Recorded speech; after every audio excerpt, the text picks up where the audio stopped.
This fight is a classic case of speed and explosiveness colliding with hesitation and containment.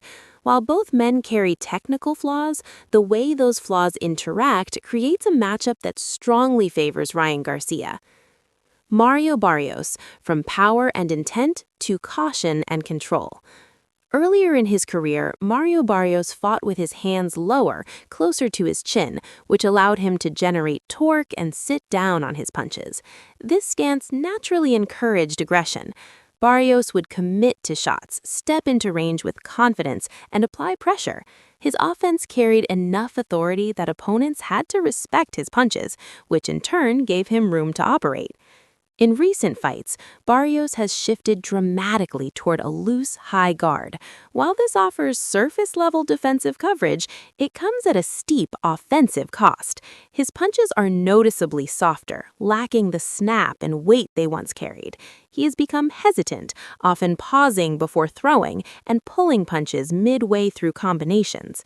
Barrios now relies heavily on a basic 1-2, not as a scoring weapon, but as a deterrent. These punches are meant to keep opponents honest rather than hurt them. Unfortunately for him, this approach fails against fighters who are willing to walk through light shots, and Garcia is precisely that type of opponent. His footwork is another critical weakness. Barrios struggles to move laterally, rarely uses angles, and disengages poorly after exchanges. He tends to back straight up, which leaves him open to follow-up attacks. Defensively, he lacks proactive awareness. There is minimal head movement, limited feint recognition, and little anticipation of counters.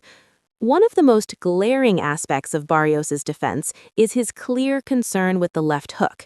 His high guard is largely designed to neutralize it, and this focus creates a structural flaw. His center line is exposed. Straight punches can split his guard, especially when thrown quickly and in combination.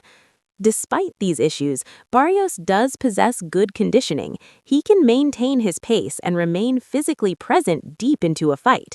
However, his slow hand speed means he often loses exchanges even when he throws first.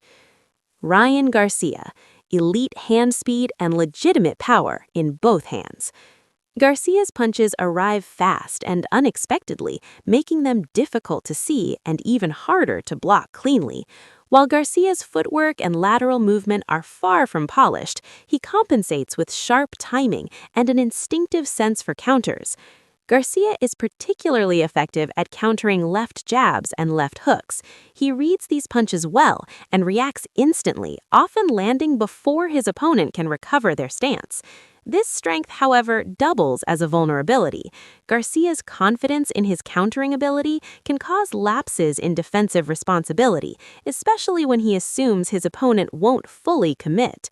Historically, Garcia has shown discomfort when facing fighters who throw powerful, assertive left hooks without hesitation. When that threat is real, Garcia can become tentative, but when the threat is passive or inconsistent, he grows bolder. Garcia's conditioning has improved, allowing him to apply pressure for longer stretches. In the pocket, he's explosive and dangerous, able to unleash rapid combinations that overwhelm slower opponents.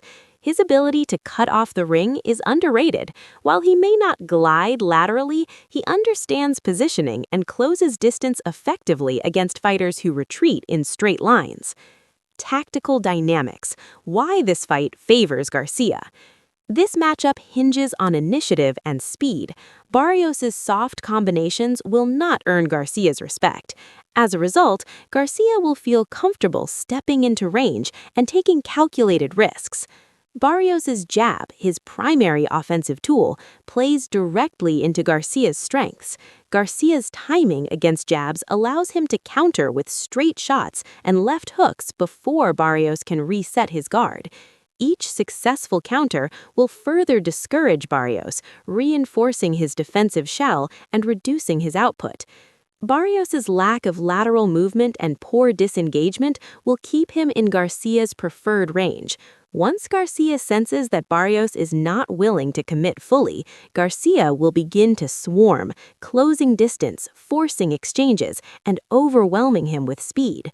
While Barrios' high guard will absorb some damage, it is not designed to handle sustained, fast combinations. Straight punches will split the guard, and hooks will wrap around it.